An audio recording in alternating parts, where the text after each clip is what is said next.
नमस्कार मित्रांनो, मी रोहित.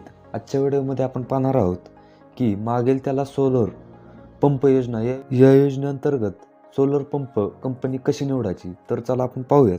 तर त्याला सर्वप्रथम गुगल क्रोमवरती यायचं आहे. गुगल क्रोमवरती आल्यानंतर मागेल त्याला सोलार असे सर्च करून घ्यायचं. असे सर्च केल्यानंतर इथे तुम्ही पाहू शकता, इथे भरपूर वेबसाईट आलेल्या आहेत.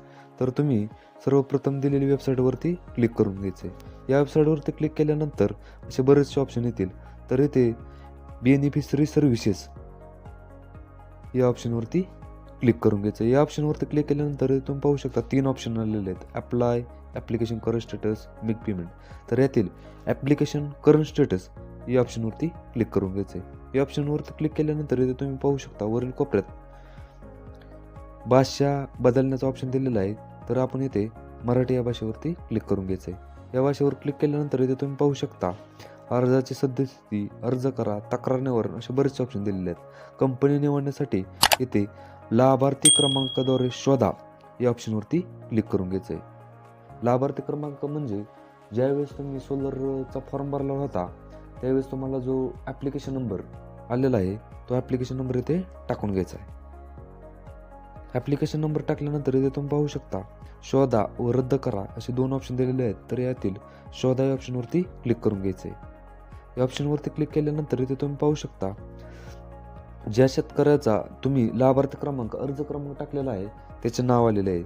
इथे तुम्ही पाहू शकता पुरवठादार शोधा हा ऑप्शन आलेला आहे. या ऑप्शनवरती क्लिक केल्यानंतर ज्या कंपन्यांचा कोटा उपलब्ध आहे त्या कंपनी दाखवल्या जातील. तर इथे तुम्ही पाहू शकता 2 कंपन्या दाखवलेल्या आहेत. जर तुम्हाला यातील कंपनी घ्यायची असेल तर तुम्ही यातील कंपनी सिलेक्ट करू शकता. जर दिलेल्या ऑप्शनमधील जर कंपनी तुम्हाला निवडायची नसेल तर तुम्ही थोड्या दिवसानंतर तुम्हाला हवे असलेल्या कंपनीचा कोटा वाढून आलेला आहे का नाही हे वारंवार या वेबसाईटवरती येऊन चेक करायचं आहे. कंपनी सिलेक्शन करण्यासाठी काय प्रोसेस करावं लागेल तर येथील कंपनीचं नाव निवडून घ्यायचं आहे.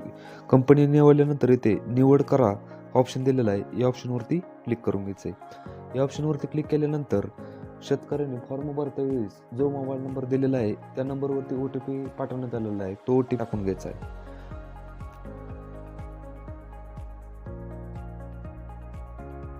OTP टाकल्यानंतर OTP प्रमाणित करा हा ऑप्शन दिलेला आहे. या ऑप्शनवरती क्लिक करून घ्यायचं आहे. या ऑप्शनवरती क्लिक केल्यानंतर तुम्हाला हवी असलेली तुम्ही कंपनी निवडली जाईल. व्हिडिओ आवडला असेल तर आपल्या व्हिडिओला लाईक करा, आपल्या चॅनलला सबस्क्राईब करा. धन्यवाद. जय हिंद, जय महाराष्ट्र.